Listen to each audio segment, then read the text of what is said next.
It can't be that bad, oh, it can't be that bad, oh, it can't be that bad, oh, it can't be that bad, oh, it can't be that bad. All right, I think we're all recording. Oh, like, oh, dang, you're just calling me out on like not cleaning my mics. Now I got OCD about that shit, and I'm just gonna pull all of this stuff. Okay. I'm probably the only person that would notice that because I like have my own mics. Well, now the rest of the world, since this is recorded, is gonna know that man, Christian does not lint roll his microphones and whatnot. Little linty in this bitch. Damn. Just never mind. Podcast over. Yeah. We're done. This is it. Dude, welcome to the podcast. What's happening? Jourdan, Jade. How's life? It's Gucci. It's always good. Blessed. Oh, nice. Yeah, you look like a happy individual. You were just telling me not grateful too long ago that your house got broken into and like people were just snatching up your equipment. Yeah, there's such is life, right? Ups and downs. Is what there's been rougher shit that I've overcame. So yeah, a little break-in ain't nothing. That's just part of Vallejo life, as we were talking. Well, not your Vallejo life. You over here in Fancy Town. I know. God, let me get a little bit of street cred. Trap, apparently. Yeah, you gotta. You just move in. I'll give you the street cred. We both in East Vallejo. It's good. Oh, there we go. Yeah, thank you. Yeah, don't tell people that I'm in a gated community. I don't want people to just be like, "Who's that guy?" All right, we on the block at the podcast. Exactly. That's what I want to exude. But life is good. Life's treating you well. It's ups and downs. Mm-hmm. But it's good. A lot of fun shit, exciting shit. It's been a lot of frustrating shit. Mm-hmm. It seems like you're like living like a rock star life, though.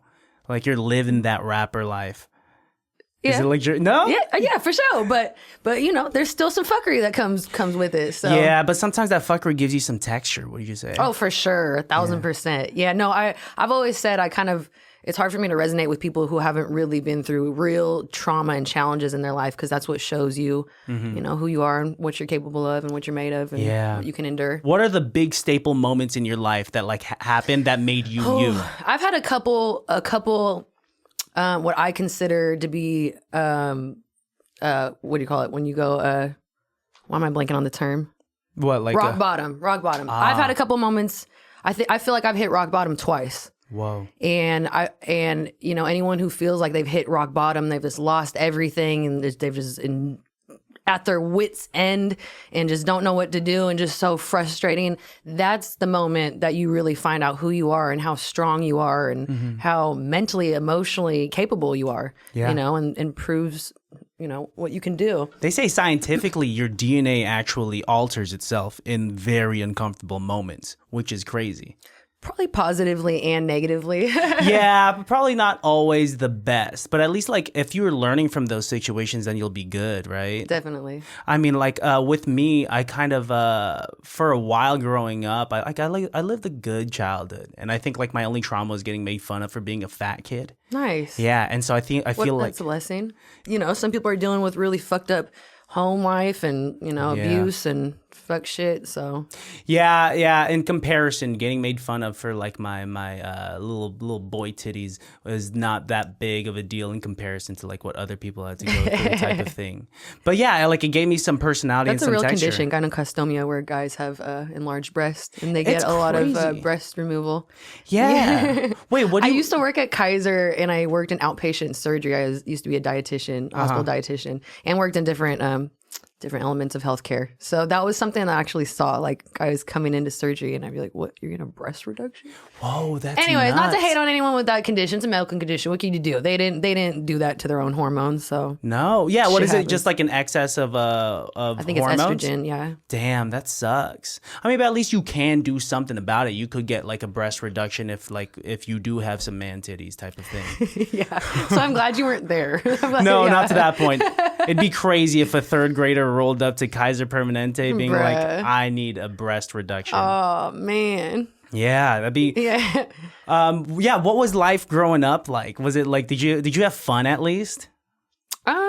Life was cool. I had a great childhood. I can't complain. My parents got divorced at a younger age, so I did have somewhat of a broken home, but I'm not complaining about it. I love my parents. Everything went good. I'm not gonna say too much about it. But yeah, you know, having divorced parents and that separation is a little difficult. Me and my dad had our issues growing up.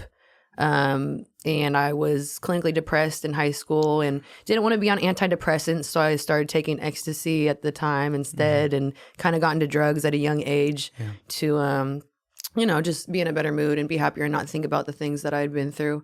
But at the time, it wasn't super taboo. At the time, Mac Dre was alive. Thizz is what it is. So it wasn't even anything crazy. It was what everyone was doing. Nowadays, if I was doing that many drugs, people would be like, you are a druggie. Yeah. Ma'am, you can't just be thizzing on and doing powder and syrup and all this shit. But in high school, but I was also a good student. Like I was still disciplined. So I was still like getting straight A's, going to school. But I was just on one all the time, but at a functioning level. And that I carried that into college. First person out of all my family and friends to go to college, no big deal. Congratulations. It's Cal Poly, right? Yes, you got a BA out of Cal Poly. BS. Oh, BS. Nice. Bachelor of Science. It was some bullshit. But yeah, you know, college is pretty turned up too. But still handling my shit, got straight A's. I'm on the dean's list. Wow. Doing my thing, but you know, I was still trapping, bringing packs from the bay, bringing boats down, doing the thing. So well, you could do both is the thing. Growing up at that time. Even post grad, I still selling weed, but I always had a corporate professional job on the side too. So I've always kind of been in the little trap street life somehow, but I've also been on my shit and had a job or taking care of my business or something. So it's kind of been a balance. Was weed your first vice? That was the first thing you did? Yeah. What was the apparatus in which you smoked out of? Ew, a pipe. Ooh, like just a regular glass pipe? Yeah, one of the little like pillow ones. I mean, it's better than like, I've heard of so many people like their first pipe was like an apple pipe, you know, where they just hollow out an apple and they put the flower in there. Yeah, and then I smoked swishers for like 10 years, swishers and Optimos. Oh, everyone was smoking swishers, yeah. And then moved on to backwoods. I found some old swisher guts in my like ukulele case from like 12 years ago. Oh, wow. Just like I went to my mom's spot and I was just cleaning out my closet. I don't think I'll ever smoke a swisher again. They're so harsh to me now, which is wild. Like, and I used to be like, oh, woods are so harsh. Like, how do people smoke them? And now I'm like, ugh, like these swishers are Well, you weren't funky. smoking swishers, just the actual swisher. You were gutting them. Right, yeah, okay. Because I know some people that would actually buy swishers and not smoke weed. I mean, I've hit some black and milds. Same here. Let's have some not class. Straight swish, nah. Black and milds at least have what are that they going mouthpiece. through? What are they going through? What's going on? I don't know. You could afford something else, you know. The first time I smoked was this like flattened blunt that my homie had in like a 50-cent CD that he was hiding from his parents. Have you ever thizzed? Have you ever taken ecstasy? I have done Molly.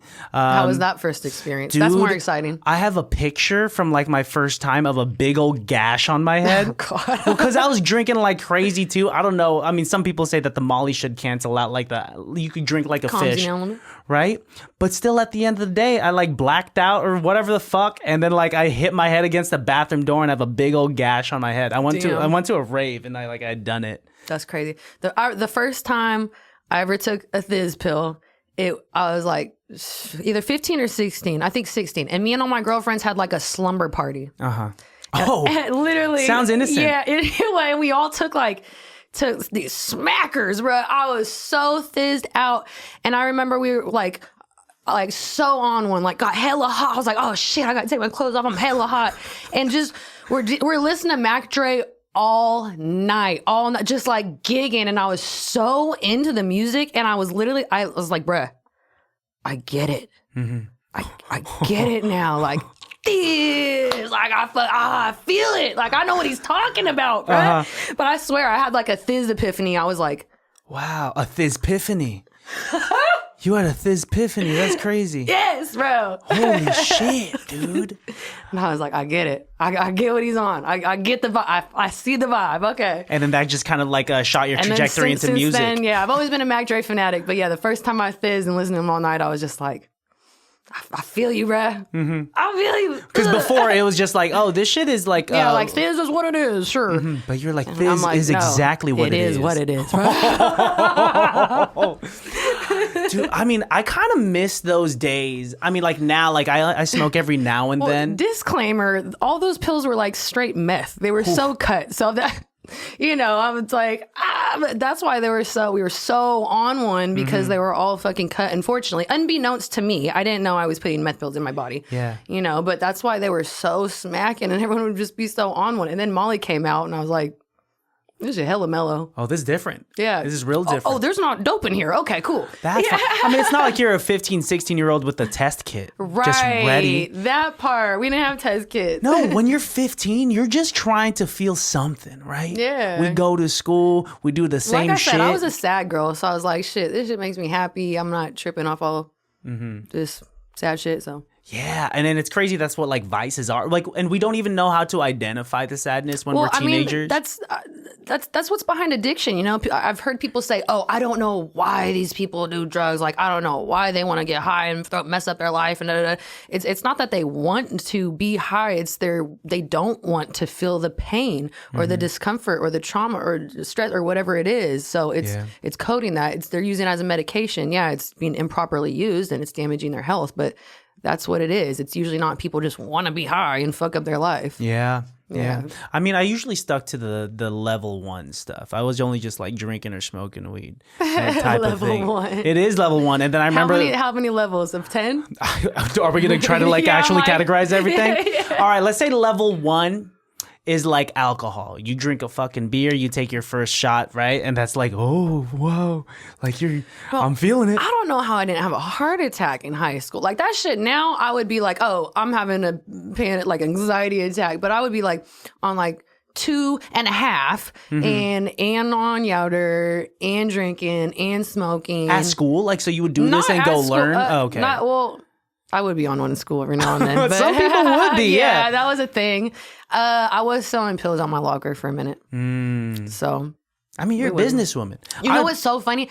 I did an interview last night, like an IG interview. I had never met the guy interviewing me, and he got on and was like, hey, one of my college friends said that you were his plug in college. That's so funny. Wow, full circle. Yeah, I was like, see, it's real. You got the cred. You got the cred to rap about this shit. I mean, you were actually slanging pills. You're actually slanging weed. It's funny because it's like, I talk about like my cannabis, career and what I've done and shit. So it's funny to have that just like verified off top. Like, hey, yeah, someone said like you were their plug 10 years ago. You look like someone that I would trust buying shit off of. Yeah. I'm trustworthy. I don't want to harm anyone. I don't have any bad intentions for anyone. Yeah. I mean, it seems like I do wish justice and karma on things, but I don't wish anything negative or painful on people. Yeah. And then I think that's me too. Absolutely. Yeah. I mean, sense that. Thank you. I get that a lot. I mean, a lot of the time, dude. I think it's not to make this a race thing, but I think it's because you're Filipino. I personally, I love Filipino people. Like, I haven't met, they're all, so welcoming and family oriented and really sweet. I feel like I resonate with Asian Pacific Islanders in general and Filipino culture. I don't know what it is, but yeah, I mean, it's the family feel. The stereotype is true that we are hospitable. Hospitable is close to the word hospital, which is why you see a bunch of Filipino nurses at the hospital. Only, yeah. That's it. Yeah. And then we are all about family because all we do is fucking reproduce. Yeah. Why are we doing that? Why do we? But it's the community vibe and feel. It is true. You were telling me your neighbors are you have a neighbor with 20 people in the house. It's a little trappy next door. Yeah, they say that Filipinos are the Mexicans of Asia, so that I know so many households, Filipino households, where there's 20 of us. Yeah, 20 brown people in one house. So it's a thing. Yeah, all those stereotypes are correct. See, that's nice. I'm a white person, and we don't have that type of community a lot of times. I moved out of my parents' house when I was 18, literally the day after I graduated high school. And I recently was like, hey, I'm doing this music shit. Time's getting hard. Kind of alluded to moving back in, and they're like, oh, hell no. And then I asked a while ago, when I was going through all my shit, and they're like, no, you got a house. But I bought a house 10 years ago. So congratulations to do that 10 years ago. That's thank you. Many. That's like I said, I used to work my ass off, but I mean, I still work my ass off. But at my corporate job, I mean, that's all I did. I worked like 60 hours a week. I mean, I was doing pharmaceutical. You are Loe Gino. That's exactly. It's the same amount of hours. You're pursuing a music career. You are Loe Gino. And there's nothing to cry about. I'm not saying I used to work so hard, 60 hours. Like, I feel like that's what you do if you're working towards a goal and if you have certain things. Like, I had my corporate job. That's my Monday through Friday, 9 to 5. And then I had an internship, and then I had other jobs, and then I was selling weed. So it's like, yeah, I'm working all day, but I'm not trying to do this for the next 50 years. There's a means. You have a goal. Yeah. You have a specific goal in mind. Yeah. Man, so you moved out right when you were 18. When I was being a brown person, where, in my culture, they let people, my mom wants me to live with her until I'm her age. See, I wish. I'm ready. Take care of me. I was like, what do you mean people move out when they're 18? I thought it was a myth. I thought this was like, what do you mean white people move out when they're 18? Or they get kicked out by their parents when they're 18? Yeah.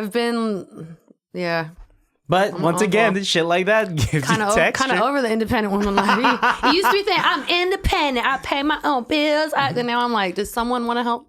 You should just like befriend when you were working at Kaiser in Vallejo, you should have just befriended all of the Filipino nurses. One of them would have taken you in for free and cooked for you. Man. And then you could have still pursued music. Hey, if anyone wants to adopt me out there, I'm taking applications. Let's go. Let's go. But I will say Filipino like aunties, they're not down for like weed. That's that's the thing. Yeah. I'd probably be welcomed in the family and then kicked out shortly after. I mean, you just have to hide it well. But also, you could bank on the I feel like there'd be that one uncle that would vouch for me. Everyone's got that cool ass uncle. You know what I mean? Who's like, hey, I got you. Yeah, if you see an uncle playing mahjong, he probably smokes weed. Oh shit. Yeah, I'm just giving you these Asian secrets. I want to go to the Philippines so bad. I haven't been. I went to Thailand a few years ago. Loved it. Oh my God, I would move there. I love everything about it. Girl, you're more exotic than me. And I'm full of melanin and you're white. And I'm full white. Yeah, what the fuck? I've even left the country. People think I was born in the Philippines. That's so crazy. That's funny. I'm about to go to Thailand. I loved it. The people are so sweet and so nice. And one of the places that I was at, they were like, I think it was in Phuket. They were like, we haven't had a murder here in like 20 years. What? And I was like, what? There hasn't been a murder around my house in 2 hours. Someone's getting stabbed as we speak right now. Yeah. There is a homicide right now happening. Yeah.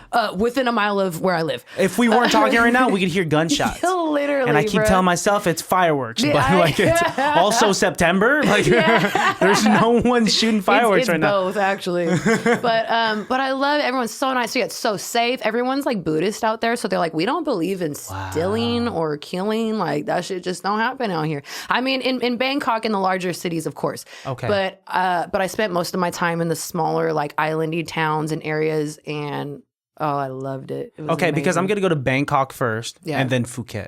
Yeah, you'll see the Phuket. best of Bangkok's both amazing, but Phuket is. I love the beach, the ocean. So I like more of like the jungly area than like city. I feel like all of these like Asians, they would have been infatuated with you, right? They must have. They've been like, oh my gosh, you're white, you're. Did they? Well, I mean, like vice versa. I'm like. You're just like, oh my God, you're brown. Yeah. Oh my gosh. What's up? We're different. What did you do? What did you do in Phuket? What did you do in Thailand? I went with my college roommate. She's my travel partner. We've traveled the world together. We kicked it. I mean, so we went to Bangkok, stayed there a few days. Went to Phuket a few days, went to PB Islands a few days. So we kind of moved around to all these different areas, but just explored, ate all the Thai food, so bomb. What's your favorite Thai food? Massages. Was that for the massages? I'm like a massage enthusiast, yeah. And the Thai massages are like $8, so I literally got a massage. Shut the fuck up. Dude, I was just telling this story. I'll fly there just to get massages every day. Yeah. For real. Like you could do that. Yeah. That's like, I don't know. Okay, so I have a gripe with full body massages. Why? But that's because I went to like Vegas, paid over $100 for this old Chinese man to just destroy me. So like $100. No, you need to go to Double Joe. You need to go to the hole in the wall places that everyone's like, oh, that's where they get down and do happy endings. Go there. They do the best massage. I don't care. Every Asian place I go to, they're like, that's where they do happy endings. I'm like, still go. No, those are the best places, in my opinion. But I love like deep tissue. Like I've been in a lot of car accidents, so I'm always trying to get a massage. So I like when they're like, like because that's what I got. That's what I want. And people be all gentle and soft. I'm like, no, go harder. Go harder. No, like, try to hurt me, please. Well, I need your gentle masseuse, and you should just get my rough masseuse. Yeah. Wait, you telling me, so like... I want an old Asian man that has that OG strength. You want Jackie Chan. Yes. Is what you want. Yes. To just like Where go...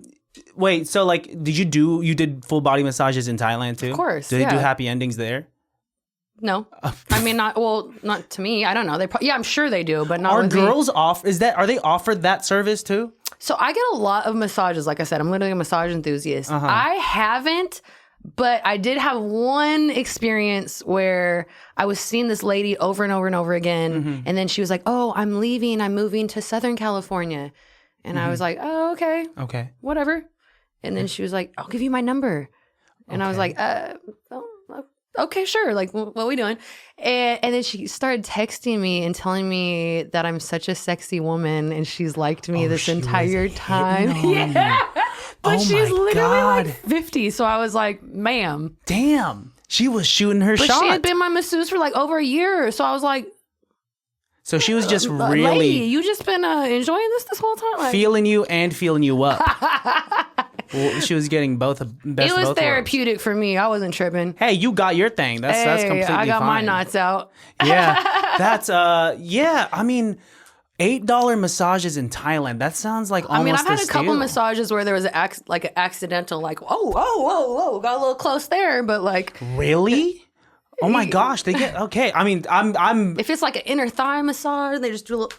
They get a little close. Yeah, okay, yeah. And you just gotta be like, whoa. That's I mean, you pay me for that type of thing. I'm not gonna give you $8 for that. Yeah, but I've never done sex work. I don't do any sex work.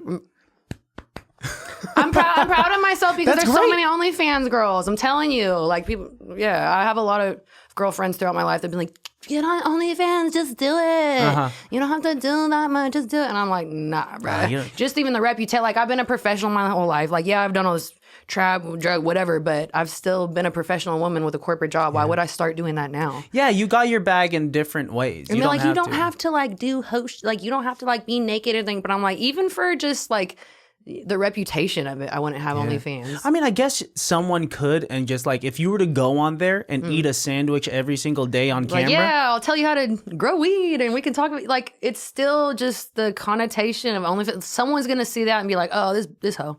Oh, dude, because people will talk. I mean, like, fuck the negative connotation. But, you know, the thing is that you've been able to, like, acquire the bag in different ways. Yeah. And so, like, hats off to you. Thank you. Because, like, I'm a bad businessman. Like, I don't know. I know that I'm, like, good with people. I know that I'm kind of tech savvy because I do this podcast. But when it comes to business, I'm, like, just so, like, I'm like, I wish I had that muscle type of thing.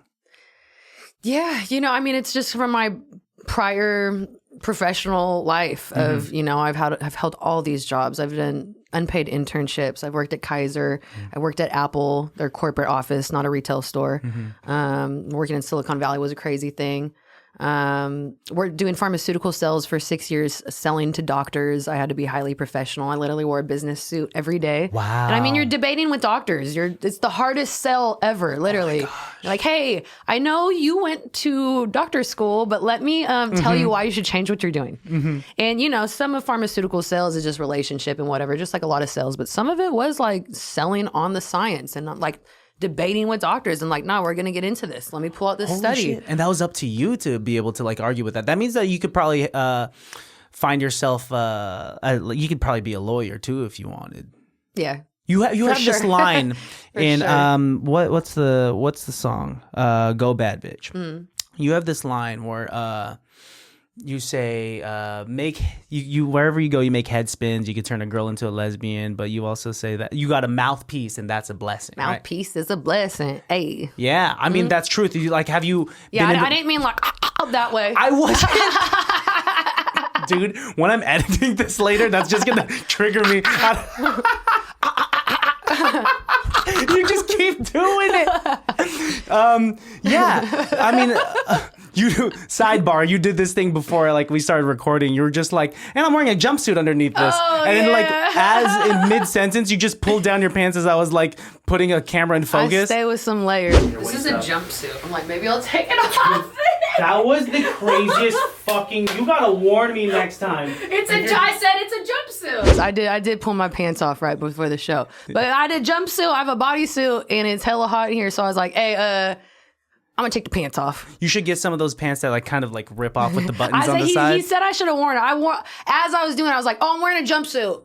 It was so fast and immediate that like my mind could not. Here's the pants. I wish I could wear a jumpsuit so I could do that too and just surprise people, but I don't have that skill set. Anyway, it's just from moving and groove. I be doing so much that I just like kind of have to stay ready, and I travel so much. Like I literally, I do my makeup like in transit a lot. So I've literally like flown to LA for shows, and I do my makeup in here on the plane or in the bathroom. That's such a common thing for me. I hate it. I just need to be more prepared, but people are like, I don't understand how you do all this shit. Yeah. I'm like, because you got to improvise. I don't either, but you got to imprise. And your best friend must be the rear view mirror, huh? Like when you're stuck in traffic and you're doing. I'm on a plane and people next to me are like, what the fuck is this bitch doing? And I got a mirror. Oh, and you got to do it without taking up any elbow space at all? I'm in the back of an Uber. Like it must be tough because like I kind of just wake up, I do my hair, and like I make sure my shirt fits me fine, and like I'm Perks good of being to a guy. I mean, go. I guess I could do that, but I like being a little festive sometimes. Yeah, so if you have the opportunity to look good, go ahead and look good, right? It's not as natural as you. I'm sorry. No. If you have the opportunity to. I mean, but I'm just born with it, but you have opportunities. Take them. I told you that I grew up a fat kid. I got my own physical insecurity. Oh, I tell you, like when Where's the stretch marks? I don't believe you. You want me to just like show you everything? What kind of podcast is this? Yeah, we take both our pants off. Yeah, I got stretch marks, but I am a darker person, so that kind of hides it. Oh, I'm not gonna lie. On that note, okay, so I hadn't watched all of the full episodes before I came on. So earlier today, I was like, man, let me look through some of the episodes so I know what to expect. Yeah, because I had been on a different podcast where I went on and I didn't know what to expect. And it caught me off guard totally. Why? What did they do? Have you heard of Fresh and Fit podcast? No, I've not. They actually just got shut down, I believe, because they were like so out of pocket. But it was a huge popular podcast out of Miami. Fresh and Fit. I do know this. It's like two dudes, right? It's two dudes, yeah. And they would have like a group of like baddies from Miami, like all these girls, and like sing on them, like just break them down, like, oh yeah, like no man's gonna want this type of bitch that does this, and like why would we give you that respect, and da da da, like just breaking them down. And so I'm in Miami last year for a music show. I'm out there doing a cannabis event. I get flown out. I'm in South Beach to perform. And then one of my girlfriends from San Francisco happens to be out there, and she's like, oh, you want to be on this podcast? It's a Fresh and Fit. And I'm like, sure. I used to be a hospital dietitian. I'm a registered, like, I have a nutrition science degree. She's a personal trainer. I think it's fresh and fitness. Like, we're going to talk about health and wellness, right? Yeah. So, and then the next day, she's like, oh, yeah, we're starting to film at like 9 p.m. And I'm like, well, that's not very fresh and fit. Like, what's going on? And she's like, oh, you've never seen it. I'm like, no, what's it about? She's like, they totally like break down women. Like they're going to like talk hella shit to you and try to like break you down, like who you are as a woman. And I'm like, you ain't finna talk shit to me. So I'm like, let's go. Like challenge accepted. Like, let's go. So I watched like part of one episode and I'm like, all right. But I went on it and it was just so funny that I really thought I was going on this like health and wellness foodie podcast. Yeah. And then like 30 minutes before realized I was about to go like get chopped down by these dudes, but they couldn't say shit. I mean, they tried to, but they intentionally pick like bimbo ass dumb girls who are gonna bust themselves out and be like, yeah, I need a sugar daddy. Like they pick those girls on purpose because they're way easier to be like, nah, bitch, like let me tell you about yourself. And they don't really know how to react or like, shoot back. So they aren't as defensive. I got lucky. I was on like the professional woman episode. Okay. So that's good. Good. So they were like, this is kind of an unusual episode. Like the other girls had masters in businesses. I was like, I have a degree, multiple businesses, property in California. So they're like, oh, wow. Yeah, this is a little different. Like we normally have like, hookers. What a weird premise for a show. I mean, that's not this show. I'll tell you. I'm glad you checked out this show and just like, oh, right, it's nothing like that podcast. Yeah. But damn. The only thing that they were really trying to get on me about was they're like, why are you single at your age? You should be married. You should have kids. Da da da. And I'm like, bro, that's my prerogative. Like, there's no should on that. But they're like, nah. Well, especially two guys saying it. Like, come on, get the fuck out of town. Get out of town. So I was like, ooh, let me check out the podcast real quick so I don't like walk in a trap again. So I scrolled through the first couple episodes, right? Yeah. It was lightweight sexual. What was sexual? All right, first one. In my podcast? I think it was like Nev talking about like getting peed on. That one wasn't sexual, but okay. No. Oh, it was the Russell one. You were like, can I tell you about my first sexual experience? I was like, oh shit, is this what we talking about? Can I tell you something very embarrassing and you're not going to judge me? Come on. When I was first fucking. I got some first when fucking I was tales. First fucking. And I was not trying to bust early. We all come up with tips and tricks, right? Everyone goes. Okay, come on. The thing that would save me and let me go for 10 minutes longer, sometimes 15. In the back of my mind, I would be singing to myself. Shut the fuck up. The Krusty Krab pizza is the pizza for you and me. Two things. That is insane. Nah, I don't shit like that's private for me. Like, and then I think the next one was like there's some sexual reference where I was like, let me find out, bro, freak, what's going on? Well, those are just clips, is the thing. And then like if conversation naturally gets there, then fuck yeah. Then if the other person is comfortable talking about that shit, then I'm down to clown, right? But it's you were asking me earlier, like, what is this podcast about? I said it's about like anything. I just want to chop it up. Hell yeah. I don't want to. I try to make it a point to not like interview you if you've like gotten that vibe at all. Like I'm trying to just like talk type thing. Yeah, so, we've just been chopping it up. It's exactly that, and that's what I aim for. But I'm sorry if those clips startled you. No, it was funny. No, I was just like, oh shit. Is it that? Are we about to talk about sexy time? It'd be crazy if that was like the first thing that came out of my mouth type of thing. Yeah, so tell us about your first fuck, Jourdan. Like, wow. If anyone says it that way too, that's so alarming. Yeah. Your first fuck. Damn. It's a little vulgar. No, I mean, it's not like that at all. And it's not like I would have like crazy stories growing up a fat I'm teasing you. It was only like, I think it was 2, maybe 3 clips where I was just like, oh. Damn, you just chose all the wrong clips type of thing. I mean, and I do this thing where like I freestyle like in a silly way, and it, if you freestyle, like a lot of freestylers like will revert to like sexual references and whatnot. So like, I'm sorry if you've seen one of those clips too. Oh yeah, I know you're talking about the looking for vagina, trying to find that. Yeah. I'm trying to find the vagina, but every time I look for it, I end up in China. Oh shit. So yeah, that's just me being silly like, type of thing. Bro, got bars. Dude, don't positively reinforce that. It's not. I'm just being a little silly. Shit, next single is gonna be me featuring ICB. Like, when was this artist? No, it'd be flattering if that ever fucking happened. But yeah, dude. So you're gonna go to like Orange County after this? What's the plan over there? What are you gonna do? I'm like all over. I'm like in Vegas after that. I'm back here after that. Yeah, I'm Jesus Christ. I'm on a flight pretty much every week, but it's. I mean, I have 2 cannabis brands too. So I have a CBD company that's a skincare brand. I have a THC company that I just launched. Wow. Trying to do this music shit for real. So I have shows pretty much every weekend. I'm performing tomorrow in Vallejo, actually at Chris Club. Performing Saturday in Berkeley at Club Cali. Then there's also Hall of Flowers Saturday, big cannabis event. What's giving you like the most thrill, the most dopamine between like being an entrepreneur with, it's Jade Healing Co., right? And then there's Jourdan Flowers, right? Jourdan Jade Flowers, yeah. Jourdan Jade Flowers. And then also, but with the music career too. So like, what is the music is a lot because I don't have a manager.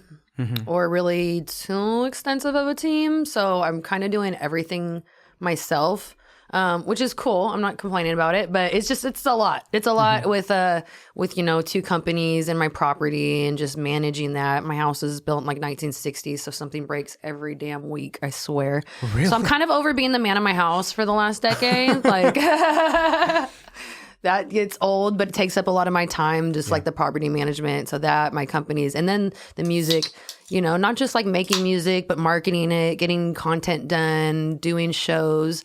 I love doing shows. I love performing. That's also my biggest avenue of monetization. So I have to do that a lot. But, it's all these things and balancing them all together while also maintaining my own life, just cooking myself food, going to the gym, hang with my family. I'm very close to my grandparents. I'm with them a lot, just things like that. I'm glad you still got time to be able to allocate to those wholesome things. Well, I don't have kids yet. So I feel like now is the time. Like that would be, Do you want kids? Yeah, I do, with the right person. I feel like everyone should, Well, a lot of people ask me why I don't have kids yet. And I'm like, what type of question is that? Like, it's a big deal. That's a big question. Because I haven't met someone that I want to reproduce with completely yet. Oh, dude, like, some people. What do you mean? Some people will close their eyes, spin in circles with their finger pointed out, and whoever it lands on, they're just like, yeah. I feel like that's the biggest decision you can make in your life, who you reproduce with. Yeah. So, no, I felt like I could have reproduced with my first boyfriend, but. I like that you say reproduce. You not said have the babies, word reproduce. Not have families. Yes, scientifically reproduce offspring for the ecosystem. Yeah, no, it is a big question. Some people out here, like I said, some Filipinos just be fucking. Right. Yeah. Like and my dad has this whole thing. He says like when you live in poverty and you can't afford a TV, you're gonna find other ways to entertain yourself. And then 10 kids later, they'll be like, I guess this was entertainment type of thing. But like, yeah, I think it's important to like, if you're gonna go with this whole like parenting thing, like even if it doesn't work out romantically, co-parenting, you gotta choose the right. Yeah. Well, person. And that's why I'm also like starting. I don't want to say starting, but going all in what I'm doing.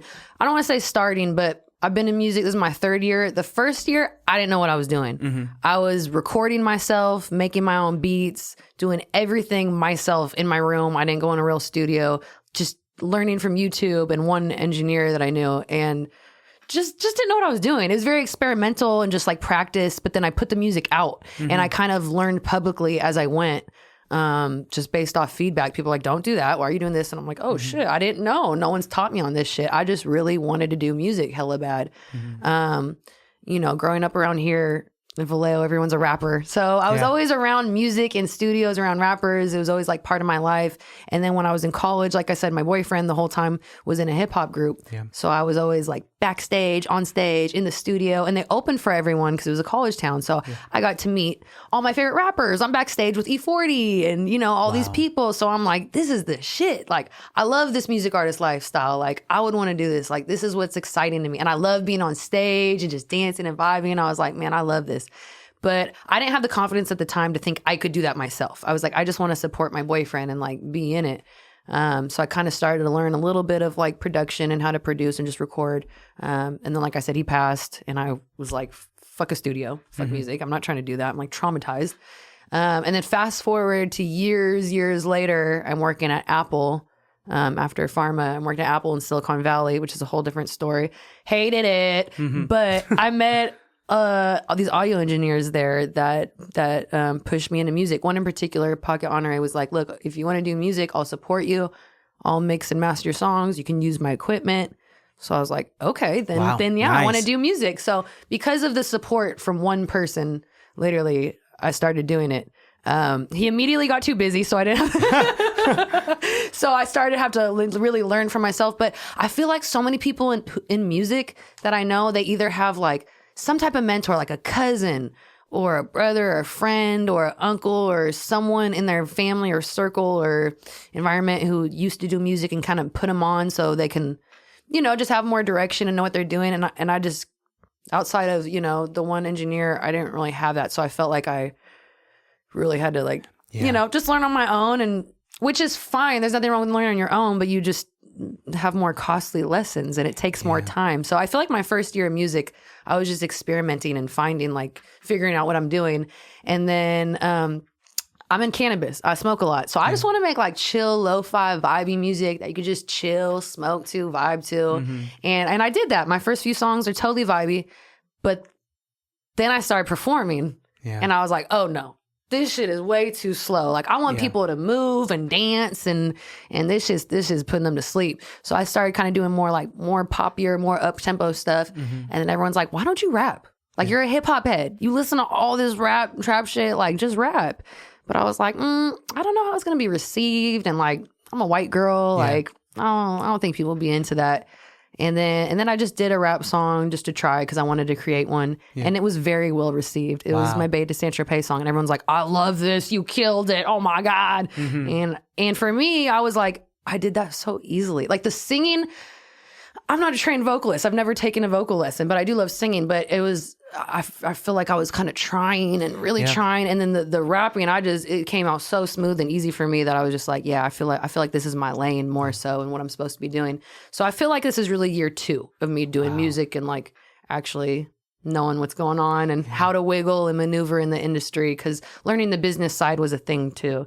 But you know, a lot of people ask me, like, how do you get all these shows? How do you get so many bookings? Because I'm all over. Like, I just did a festival in Michigan. I'll perform in LA, Vegas, like I said, Miami, all over. So people are like, how do you get these bookings? Like, how are you doing this with no management at all? But I tell people, you got to work for free sometime. My first year, I did all free shows.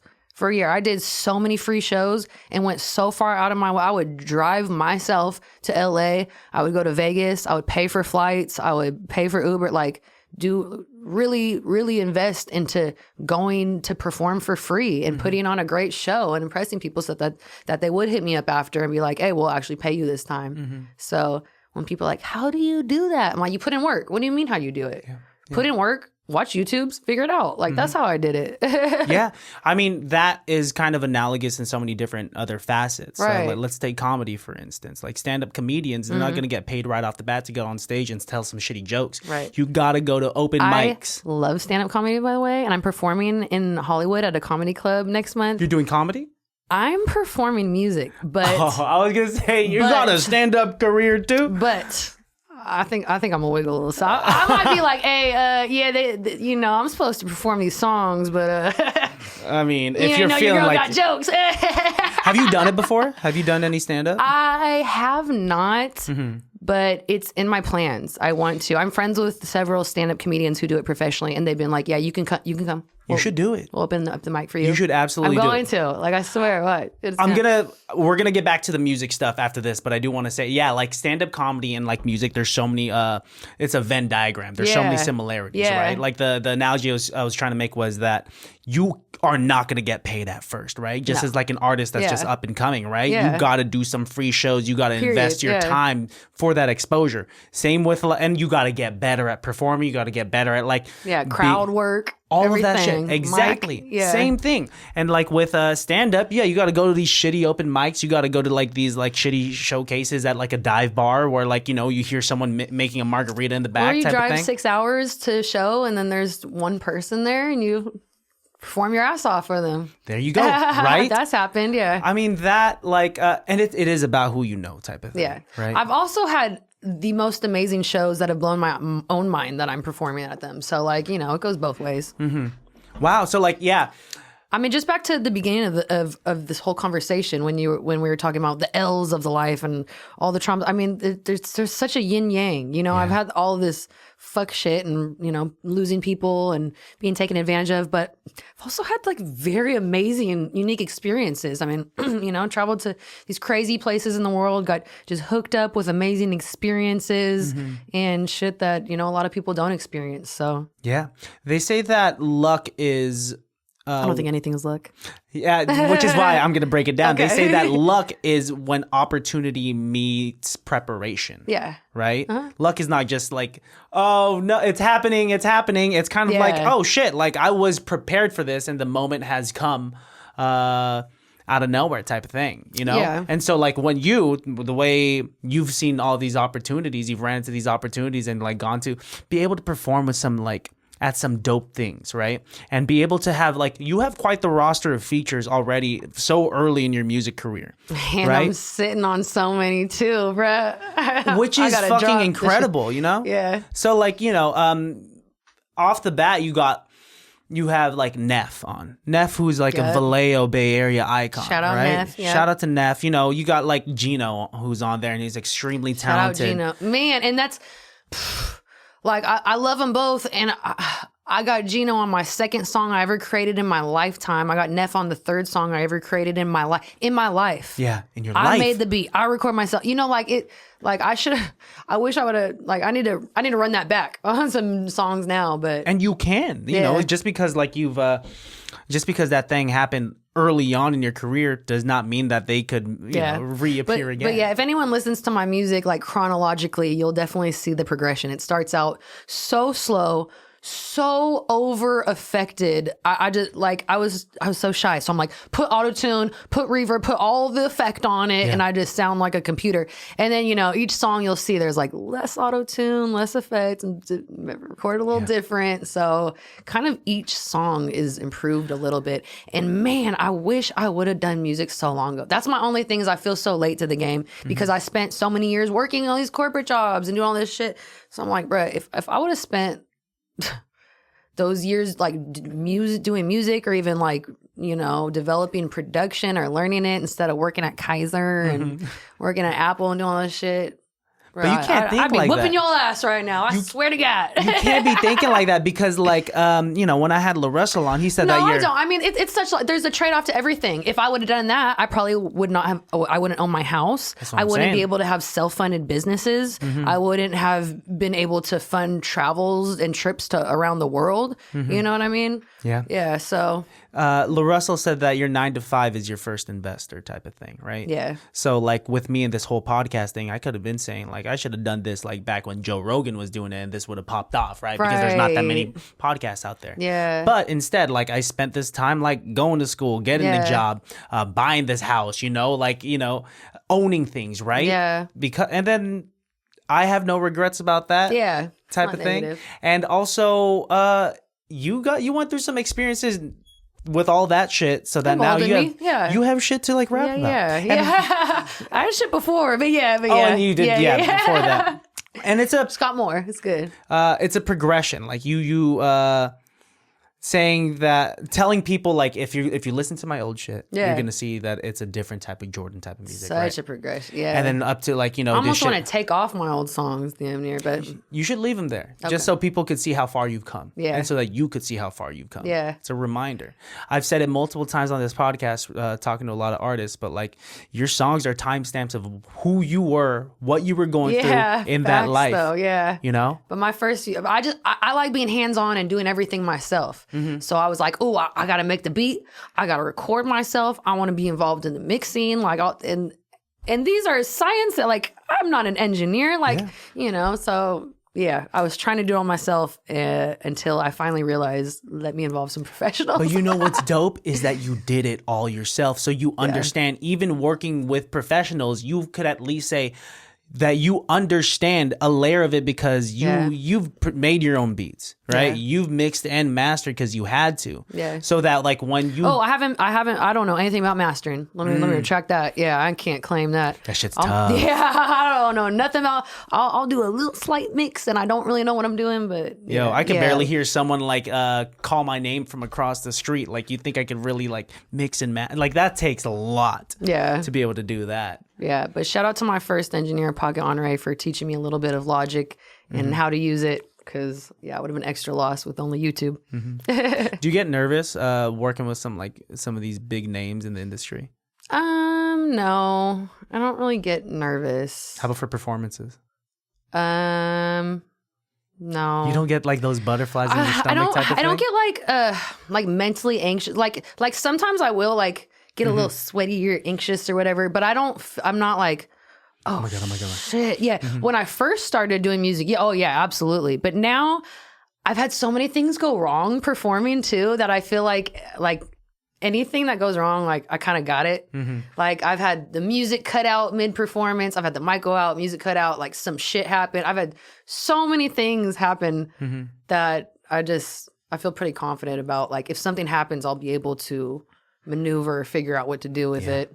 And that's the cool thing with experience. And I don't like get like starstruck or anything like that either. Like I feel like we're all regular people. So I mean, of course, there's people that I extremely admire and look up to and love, even though I don't know them. Yeah. But at the end of the day, we're all people. So I've never really been like, famous person. Yeah. I'm like, it's a regular person that had better, cooler opportunities, and now he's more popular and whatever. But still humans. The fuck? Oh yeah, absolutely. I don't think that. When I was younger, I used to think like, oh man, I don't want to meet any of my... I'll get... The one thing is, like, if I'm in the studio recording and someone's in there, like, I may get a little self-conscious if I'm like, hey, I'm still working through this. That's the rough part. Like, wait, don't judge. I don't even know what I'm doing. Like, because, like, meeting people and chopping it up with people, yes, we have something in common. Yeah, but creating on the spot in person, I'll be like, wait, don't judge. A metaphor that I use a lot of the time is that, like... So I'm a singer, right? And I love singing, and I think I'm pretty damn like decent at it.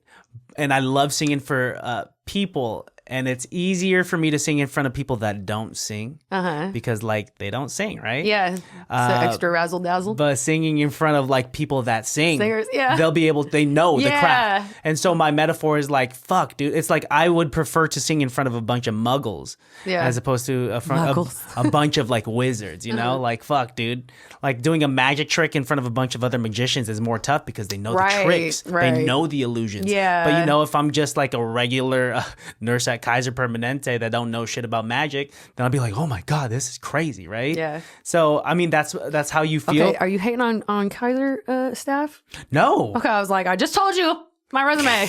I mean, like, why are we talking shit about Kaiser? I mean, 95, like all of my aunts work there. I know. But you know, because all their time is spent on like. If I was just a Kaiser employee, I'm like. Why did I just tell you I work? If I was just an Apple employee, I just start naming your accolades. Regulars, yeah, right. If I was just like in corporate sales for like selling shit to like doctors and I'd stuff, I'd probably just be in Vallejo getting my house broken into. Yeah, I'd probably just be like, it's no, but it has to be a little. Yeah, you're right. A little nerve wracking to be in the booth and be like, okay, just know. I know that you do this shit too professionally. Yeah, just know. Creating live with other people can make me a little nervous, anxious, but performing or like meeting people or just chopping it up or talking, no. Yeah. No. But in those uncomfortable moments, like we were saying before, that's like when your DNA alters itself. That's when you fucking turn rocks into diamond, you know, under pressure, right? You take a whole bunch of fucking carbon and you turn under pressure, that shit turns into beautiful diamonds. I don't get nervous, but lately there's been this thing, and I'll just admit it to you, it's just me being transparent, is I do have a thing where like I'll be backstage at places and I'll see like a big artist I know, and I'm usually like wiggling by myself. So I'll just be by myself. And I want to introduce myself, but I don't want to be out of pocket. And I don't want to interrupt or like intrude. So that's a thing that like I'm still finding the area of like, all right, I want to network and I want to introduce myself, but like also like proper etiquette. I'm not trying to just be like, hey, bro, like meet me too because I'm an artist. Cool. Like, so I feel like I've kind of missed out on certain opportunities because I don't want to be out of pocket and I don't just be like, hey, fuck with me. Yeah, right. So I'll kind of be more laid back like and reserved unless someone else wants to introduce me. Then yeah, for sure, let's chop it up. Yeah. But I feel like there's been certain opportunities or instances where I'm like, fuck, I could have like met that person and damn near like collabed or something, but I didn't want to be out of pocket or seem or come off like, you know. And who knows, if you did try and you were out of pocket or that person, you know, it just wasn't the time yet, then you could have ruined that opportunity for the future. And I think that stems back from in college. Like I said, I was always with my boyfriend who was always opening for all these people, and I never wanted to come off like a groupie. Yeah. So I never really introduced myself. I would see my favorite artist and I didn't want to be like, hey, I'm Jourdan, hi. Just because I didn't want to come off like a groupie. Like it meant a lot to me. Like I wanted to be respectful. So yeah, but it's also finding out the balance between closed mouths don't get fed. Yeah, exactly. So that's the only thing. I don't get nervous, I get excited, but then I'm like, oh, maybe let me chill out. Yeah. I mean, it's doing this podcast and having some like notable people here and like having gotten to meet some like dope ass people. I used to get really nervous at first, and I still get like a little. I'm always nervous. Like, I think that's it. Once you meet like a couple people that you really look up to and you vibe, and then you just become friends, it's like these are my folks. these like, are just they're the homies. That's all it is. Yeah, there's a few like celebrities that I'm just hella cool with, and I got their number, and they're my folks, and I see them, and it's what's up, and it's whatever. And if you would have told me 10 years ago that shit was gonna, I would have been like, what? Yeah. That's gonna be my homie like that? We just text? Yeah. And now it's regular, so it you know, and it's kind of interesting. Who are some of your dream features? It's funny you asked that because I just got one of my dream features. Hey, can we and we can't talk about it yet, right? I haven't told anybody, but I'll drop it on this podcast. Okay, really? Yeah. Wow. For sure. I'm sitting on it. I mentioned it last night on this live interview, and that was the first time. So so this is gonna be the second time. Yeah, but it was. I don't really want to hear it. All right, I'm kidding. No. Go ahead. Yeah. Okay, so it's crazy. I have like a top 3 list, right? Like top 3 dream features. And I got one of them, and it was just really nice for me because, you know, I feel like a lot of artists and creatives and entrepreneurs maybe go through this same experience of like highs and lows of like, like I know what I'm doing, I'm killing it, I'm having so much fun, this is great. And then I'm like, I'm investing so much, this isn't working out, like this isn't sustainable, what the fuck am I doing? No, this is amazing, like I love it, oh my God, I'm having such a fun time. No, what the fuck, this is, you know, so I sometimes go through that. I'll never quit. But, you know, sometimes I go through that wave. So this week I happen to be on the lower end of the spectrum, you know, and I was just like, man, like, I'm not expanding, like I'm not growing, and I keep working so hard. Like, what the fuck, man? I just want like one of my goals to be achieved in music. And literally like the next day, I got the message that was like, hey, yeah, let's do this song. And I was like, oh my God, this was like the affirmation that I needed in this moment. So it was really special for that, but also because it was one of my top 3. So wait, you're not allowed to say who it is yet. I'm gonna share. It's I consider him to be the biggest artist out of the Bay right now. And he's from Vallejo. It's La Russell. Yay! Look at that. Fuck yeah. Hey, Georgia, La Russell drop coming soon, you feel me? Look at that. And I love the song. It's really a special song, obviously to me, but I talk about like personal shit that I don't mention in my other songs. So I talk about my boyfriend dying, I talk about my house being robbed, just things that I don't usually speak on because my music, the ethos is like happy, turned up, like bossing up, like living your best life, like doing you, like having a good ass time, you know? And so I don't normally speak on too much of that shit. So in this song I do.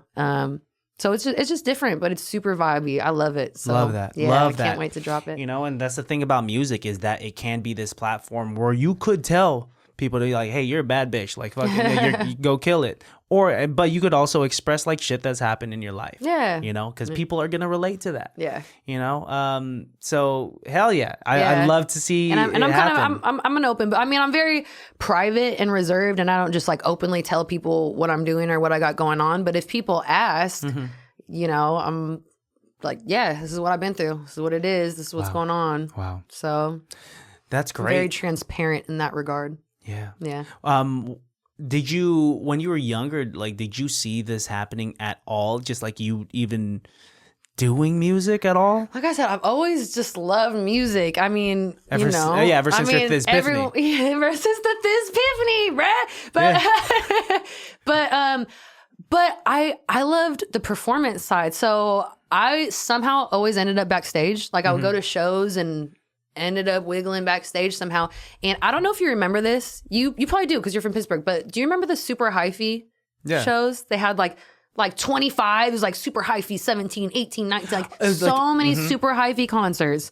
And they were cracking back in the days. Okay, for people who are younger, we had these super hyphy concert series like during the hyphy movement. It'd be like Keek, E40, Mr. Fab, Tracks a Million, like everyone who was doing hyphy music was at these shows, like Carson, like everyone. And I loved them. They were so much fun, but I would go there and like just end up backstage or on stage just somehow like dancing. And so I remember, but cause I love being on stage and vibing with people and like was so into the music. And then I was also thizzing back then. So I'd be like, I'm so into this. And but anyways, I remember people asked me like, "Oh, how did you get booked as a dancer for the Super Hyphy tour?" Whoa.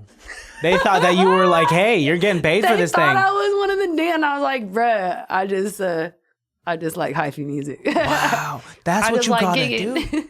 Man, because if I was like dancing up front, ain't nobody be taking me backstage. And like, So that's kind of like when I didn't have enough confidence to think I could be an artist or a rapper. Mm-hmm.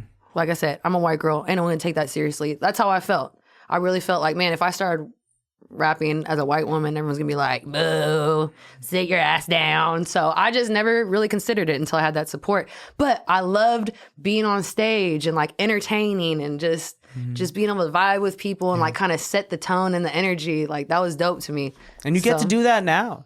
Like Yeah. the full circle aspect of, appreciating these performing, performers. yeah. It's an irreplaceable feeling. Yeah. There's nothing that replaces the crowd chatter right before you go up, and then the roar of applause after you finish a song type of thing. Yeah. Or if you just say, "Hey, Or how just you guys getting fucking people doing?" to move and smile. Even when I'm performing and I see someone like look at, I'm like, Yeah. we got the vibe. Yeah. Because at the end of the day, that is It's just sharing energy. It's like I'm putting my vibe out there, and the people who receive it, that's the dope feeling. It's like, oh, you feel that shit?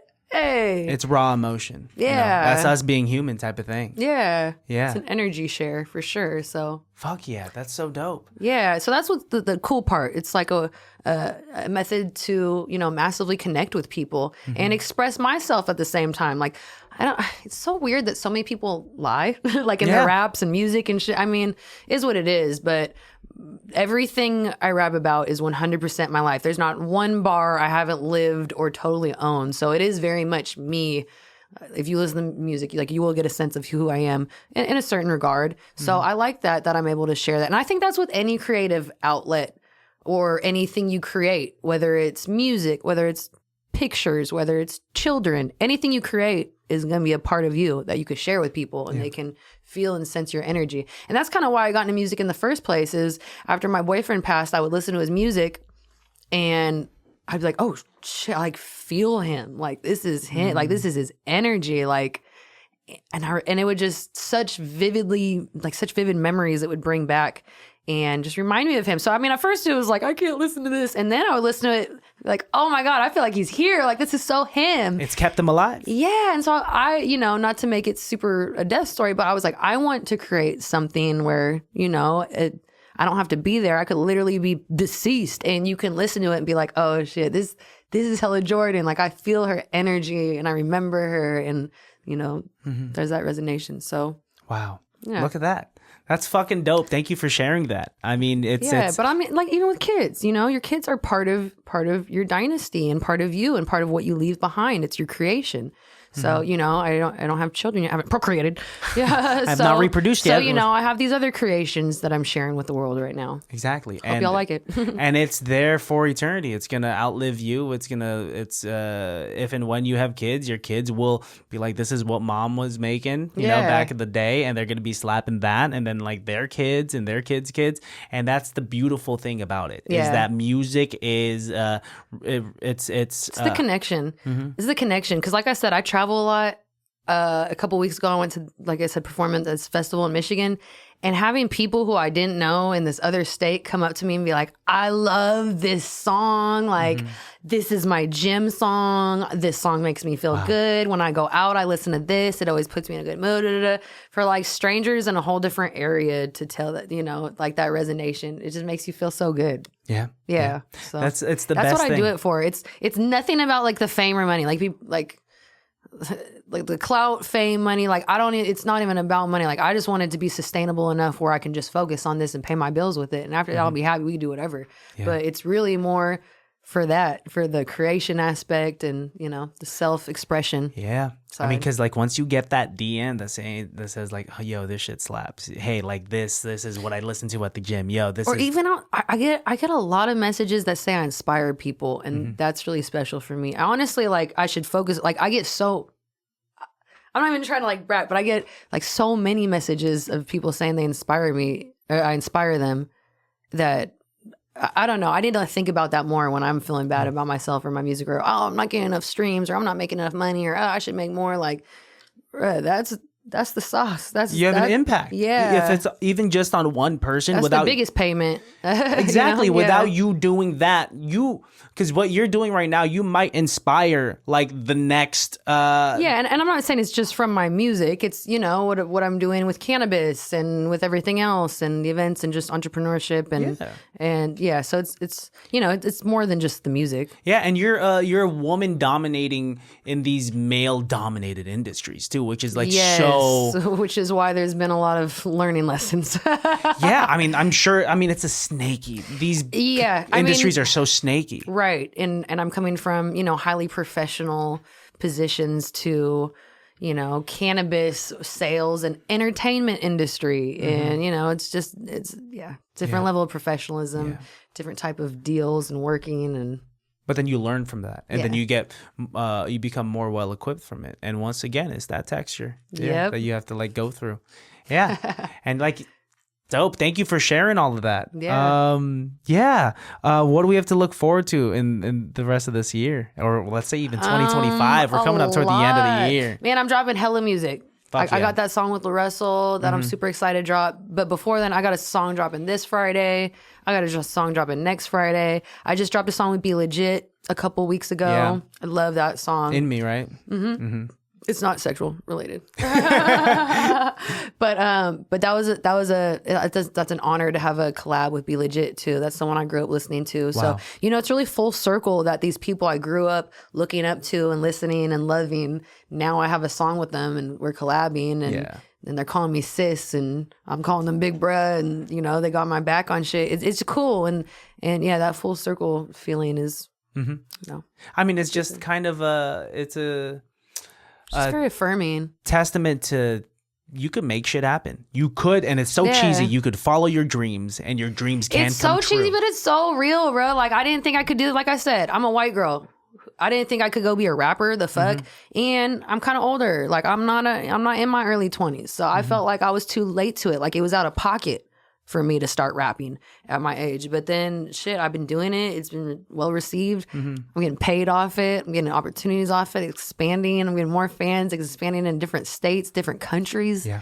So look at that. There's literally no sign to stop. Think about all these people that were making music in high school and college, and they came out with one song and they wanted to blow up in Pleasant Hill type thing. I will say though, it's kind of, I do see artists, I meet a lot of artists who are like, oh, I've been doing music for like 8-9 years. And then I'm like, well, how are you just in the same, like, how aren't you bigger then? Like, I've been doing music 2 years and I'm already like, literally have performances out of the country planned. Like, how have you been doing this 9 years? And it could be a lot of stuff. It could be them not putting in the work.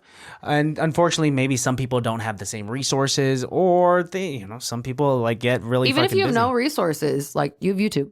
Yeah, you got something. Beat leases are $40. You don't have to own it exclusively. Like, there's ways to do it, but you know, any artistic venture, any passion project will require investment of either time or finances. And if you energy. Want it that badly, you gotta want it to get it. You really gotta put in that work. Yeah. Well, thanks so much. This was a delightful conversation. Hell yeah. Is there anything else you wanted to put out there before we sign off? Is there anything else that like you wanted to just say out to the universe while you got this platform? Man, just follow your girl. Check me out. Follow the journey. You feel me? Be on it with me. Let's journey together. Yeah. Where can people find you? Find me on Instagram, TikTok, YouTube, Apple Music, Spotify, literally every platform. Jourdan Jade, but don't forget the U, Jourdan Jade. Yeah. You. And before we get out of here, Jourdan Jade. One last thing. If you could look into the barrel of the camera and just leave my listeners with a phrase of saying a piece of advice that they could go about their day with that reminds them that it can't be that bad. Oh, everything I'm thinking of is like kind of corny. No, go ahead. Like, it could always be worse. It could always be worse. Yeah. Right. Just count your blessings. It could always be worse. There could always be some more fuck shit happening. There's always something positive and some blessing in each day and each waking moment. Shit, you're alive right now. Even if you're going through some pain, even if you're going through it, like, you're still here. You're still alive and breathing for a reason. So let's be grateful for that and find more things to be grateful for. Hey. Fuck yeah. Jourdan, Jade, thank you for coming through. Thank you so much. I wish you the greatest success in your career and all of your ambitions because you're killing the game, and I think you're making all the right moves. Thank you. This was a very delightful conversation. Hell yeah. Well, I'm looking forward to our follow-up episode.